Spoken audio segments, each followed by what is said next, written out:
Hello friends, मैं Aryan school business advisor and founder online business workshop. आज हम बात करेंगे बिजनेस के संचालन के बारे में, क्योंकि काफ़ी कुछ बातों पर विचार करने के बाद में अब हम इस नतीजे पर पहुँचे हैं कि अब यह देखना चाहिए कि बिजनेस का संचालन किस आधार पर हो रहा है या कैसा हो रहा है। कैसा हो रहा है क्योंकि चाहे आप फ्रेशर के रूप में आपने बिजनेस को बनाया हो या आप कुछ समय या काफ़ी समय से आप मार्केट में हों, तो अब सवाल इस बात का उठता है कि अब देखना यह है कि बिजनेस का संचालन किस तरीके से हो रहा है, कौन कर रहा है, कैसे कर रहा है या आप कैसे कर रहे हैं, क्यों कर रहे हैं, क्या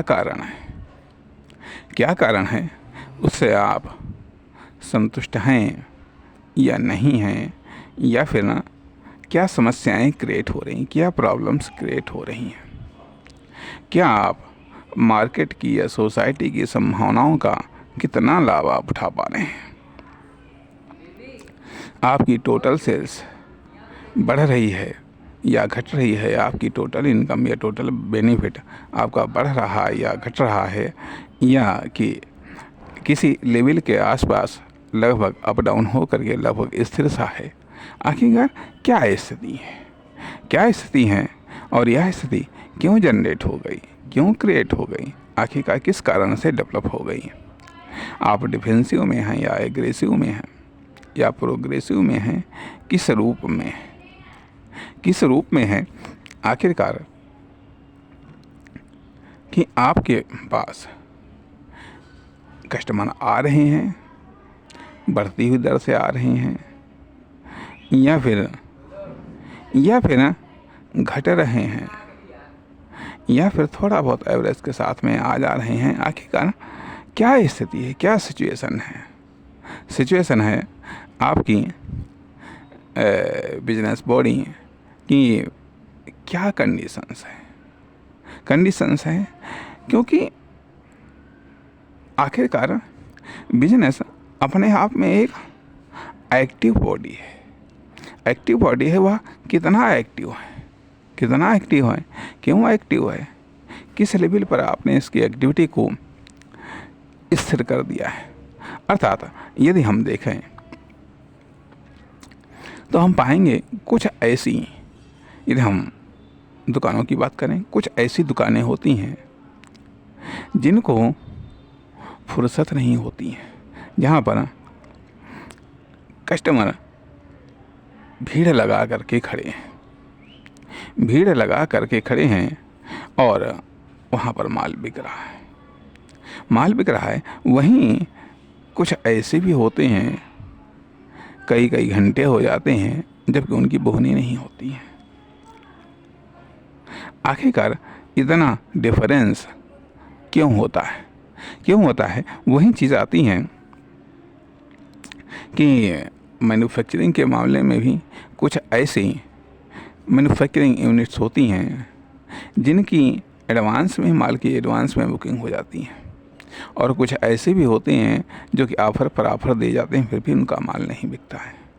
आखिरकार ऐसा क्यों होता है? ये डिफरेंस क्यों होता है?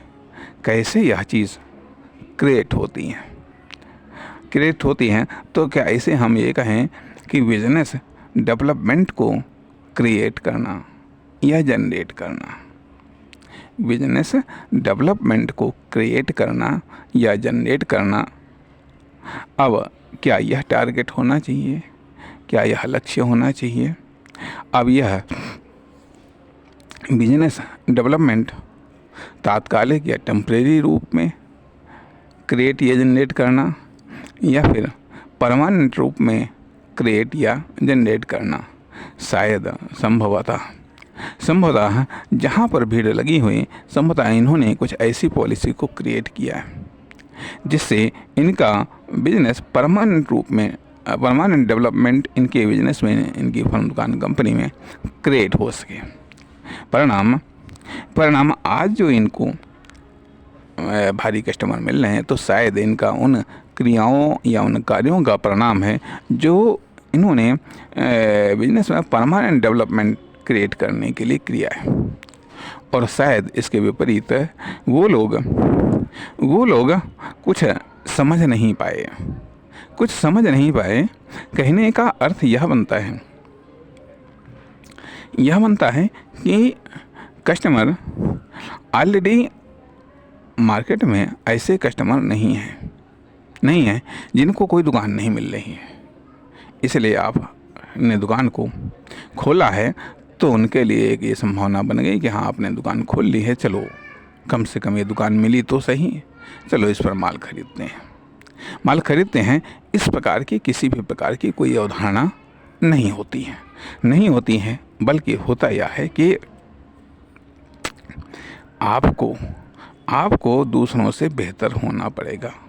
तब आप जो कस्टमर हैं, वो कस्टमर हैं, पब्लिक नहीं है, कस्टमर हैं। तो वो स्वाभाविक बात है, किसी न किसी फर्म, दुकान, कंपनी, किसी न किसी प्रोडक्ट या सर्विस के वो कस्टमर ऑलरेडी हैं आपके पास में, आपकी फर्म में, आपके प्रोडक्ट में, आपकी सर्विस में, आपकी फर्म, दुकान, कंपनी में ऐसी क्या चीज़ है जिससे आप उनको अट्रैक्ट करेंगे, जिससे आप उनको आकर्षित करेंगे, जिससे आप उनको प्रभावित करेंगे? क्या चीज़ है? जब तक आपके अंदर ये चीज़ नहीं होगी, जब तक आपकी फर्म, दुकान, कंपनी में, आपकी प्रोडक्ट या सर्विस में जब तक यह चीज़ नहीं होगी, तब तक आप कैसे आप ऐसे मान लीजिएगा दूसरों के कस्टमर को आप अपनी तरफ कैसे आकर्षित करेंगे, कैसे प्रभावित करेंगे? या फिर जो कस्टमर हैं तो वो आपको प्राथमिकता क्यों देंगे? आपकी फर्म, दुकान, कंपनी को क्यों प्राथमिकता देंगे? आपकी प्रोडक्ट या सर्विस को क्यों प्राथमिकता देंगे? क्या इसका कोई रीज़न है? क्या इसका कोई कारण है? यह मान लिया, वो अतिरिक्त क्यों खर्च करेंगे, वो अतिरिक्त कंजप्शन क्यों करेंगे? यह मान लिया, यदि आप बिजनेस टू बिजनेस हैं तो आखिरकार दूसरा बिजनेस को आप क्या ऑफर दे रहे हैं? क्या चीज़ ऐसी है जिसके आधार पर अदर्स बिजनेस अट्रैक्ट होंगे? तो सवाल यहाँ पर इस बात का उठता है कि अब जो बिजनेस डेवलपमेंट को क्रिएट करना है, किस आधार पर, क्या वजह है, कौन से रीज़न है? इस तरीके से देखा जाए तो यहाँ पर कहीं न कहीं बिजनेस क्रिएटिविटी या प्रोडक्टिविटी का निर्माण होना चाहिए, का विकास होना चाहिए, जिससे ही आप ऐसा कुछ कर सकते हैं। अर्थात यहाँ पर अब हम उस दूरी को डिफाइन करने का प्रयास करेंगे जो आपके और आपके कस्टमर के बीच में है। नमस्कार, धन्यवाद।